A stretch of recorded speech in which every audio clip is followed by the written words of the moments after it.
ખીચીએ માડી ઉપાય કરવાથી કઈ જગ્યાએથી કોઈ સમાધાન મળ્યા નથી. ના માડી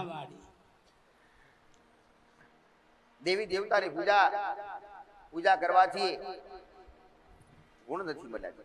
ના માડી આજુબાજુ વાળા માણસો બધા દુશ્મન બન્યા. હા માડી કોઈ અત્યારે અમારું નથી. બિલકુલ સાચી અમે વાત. એકલા જ છીએ અત્યારે. સગા સંબંધી પણ અમારથી મોટું ફેરવી દીધું છે. એવા દુશ્મન બનાયા. છેલ્લે દીકરા દુશ્મન જેવા કહેવાય. હા માડી કારણ કે દીકરા મા બાપ નું મોને નહીં ને એ દુશ્મન દીકરો કહેવાય. હા માડી અમારી આવી તિરાડ પાડી. હા માડી એક દીકરો મા બાપ નું કીધું ના મોને તો એ દીકરો ના કહેવાય.